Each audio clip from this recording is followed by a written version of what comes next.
আমাদের ডিভোর্স হয়েছে আজকে দুপুরে। সন্ধ্যায় আমি শুনলাম আমার হাজবেন্ডের প্রেমের বিয়ে হচ্ছে তার এক্সের সাথে। তার বাড়ির একদম পাশেই ছিল তার এক্সের বাড়ি। কিছুদিন পর জানতে পারলাম আমাকে ডিভোর্স দেওয়ার 2 দিন আগেই ওদের বিয়ে দিয়েছে ওর বোন। এই কথাটা শোনার পর আমার গা হাত পা অনেক কাঁপতেছিল। আমি একদম জায়গায় স্তব্ধ হয়ে রইলাম। এমনিতেও শরীরটা আগে থেকেই অসুস্থ ছিল। আমার শরীরের এমন অবস্থা দেখে উপায় না পেয়ে আমার ফ্যামিলি ডাক্তার আনলো, স্যালাইন দিল। রাত 1টার দিকে হাতে স্যালাইন নিয়ে ফেসবুকে ঢুকলাম, দেখলাম আমার ব্লাউজ, আমার বেনারসি পরে বউ সেজেছে তার এক্স। আমার এক্স হাজবেন্ডের মন আজ অনেক খুশি, কারণ বউটা যেমন সুন্দরী, তারপর আজকে তাদের বিয়ে। একটার পর একটা ছবি নতুন নতুন আপলোড দিয়েই যাচ্ছে তার ফেসবুকে। এমনিতেই হাতে স্যালাইন দেওয়া ছিল, তারপর এই সমস্ত দৃশ্য দেখে আমার দুনিয়া একদম অন্ধকার হয়ে আসতেছিল। এরপরে 2 দিন 2 রাত আমি এক ফোঁটাও ঘুমাতে পারিনি, আর বাচ্চাটাকেও সামলাতে পারতেছিলাম না। 3 দিন পর আমার ফুপুরা এসে আমার কোল থেকে আমার বাবুকে নিয়ে গেল, কারণ এই অবস্থায় আমি একদমই আমার বাবুর টেক কেয়ার করতে পারতেছিলাম না। সারাদিন অনেক ডিপ্রেশনে থাকতাম। আমি আমাদের গ্রামেই ছিলাম। দুপুরে আমার হাজবেন্ড ওর নতুন বউকে নিয়ে মামার বাড়িতে ঘুরতে এসেছে।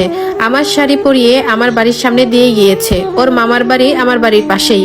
ওরা প্রায় 3-4 দিন ছিল, কিন্তু আমার ফ্যামিলি কোনোভাবেই আমাকে জানতে দেয়নি যে ওরা এই গ্রামে এসেছে। কতদিন যে ঠিক মতো খায়নি, ঘুমায়নি, গোসল করেনি এটা আমি বলতে পারবো না। খালি মনে হতো আমার গোছানো সংসার এখন অন্য কেউ ভোগ করতেছে। এসব ভেবে প্রতিটা রাত কান্না করতে করতে আমি অসুস্থ হয়ে পড়তাম। আমার সেই মানুষটার পাশে অন্য কেউ ঘুমায়, অন্য কেউ ওর গায়ের গন্ধ নেয়। দিন দিন প্রচুর শরীর খারাপ হয়ে গেল এসব ভাবতে ভাবতে। আমাকে এখন দেখলে মনে হয় 50-60 বছর বয়সী এক মহিলা। জানো আপু, যতই রাত বাড়তো ততই আমার ফুপিয়ে ফুপিয়ে কান্না আসতো। এই যেন কাউকে আমার স্বামী বউ বলে ডাকতেছে, এই যেন আমার স্বামী কাউকে আদর করতেছে, এই যেন আমার স্বামীকে কেউ স্বামী বলে জড়িয়ে ধরতেছে। এগুলা যে কি পরিমাণ কষ্টে সেটা আমি কিভাবে বুঝাবো। চেহারার কি যে বাজে অবস্থা হয়েছে আমার, নিজেকেই এখন আয়নায় দেখতে মন চায় না, অনেক ভয় লাগে। দিন দিন অনেক চিকন হয়ে গেছি, চেহারা রুক্ষ খুস্কো হয়ে গেছে আমার। শেষ কবে ভালো মতো ঘুমাইছি আমার মনে পড়ে না। প্রত্যেকটা মানুষ আমাকে বোঝাতে লাগলো ছেলের জন্য হলেও আমাকে বাঁচতে হবে। আমিও ধীরে ধীরে ছেলেকে নিয়ে দিন কাটাতে লাগলাম। প্রতিবেশী, আত্মীয় স্বজন, বন্ধু বান্ধব, ফ্যামিলির সবাই প্রচুর মানসিক সাপোর্ট দিয়েছে আমাকে। তখন নতুন করে বাঁচার অনুপ্রেরণা দিয়েছে সবাই আমাকে। এবার হচ্ছে আসল টুইস্ট। হুট করে একদিন বিকেলে পাশের বাসার ভাবি এসে আমাকে বলল আমার হাজবেন্ডের বর্তমান বউ নাকি ডিভোর্স দিয়েছে তাকে।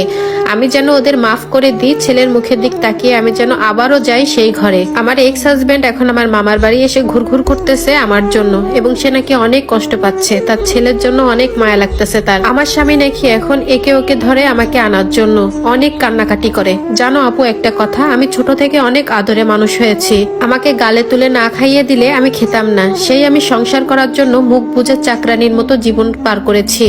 অজস্র গালি শুনেছি, কত আঘাত সহ্য করেছি, আর কোনোভাবেই আমি ওই সংসারে যাব না। কত শত অপবাদ দিয়েছে তারা আমাকে শুধুমাত্র ঘর ছাড়ার জন্য। আমার শাশুড়ি ননদ গ্রামে এসে কত অপবাদ দিয়ে গেছে সবার সামনে।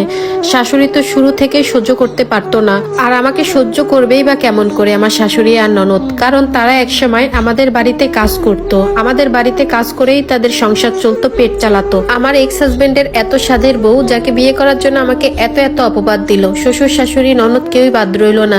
সেই এত স্বাদের বউই নাকি তাদের সকল টাকা পয়সা সোনা দায়না নিয়ে রাতে ভেগেছে। আর এই বিষয়টা শোনার পর আমার যে এত এত খুশি লেগেছে আমি কিভাবে বলবো। দীর্ঘ 5 মাস পর আমার এক্স হাজবেন্ড এসেছে আমার ছেলেকে দেখার জন্য। আমি দেখতে দেইনি। এতদিন যে ছেলেকে ছেড়ে থাকতে পেরেছে সে সারা জীবন থাকতে পারবে।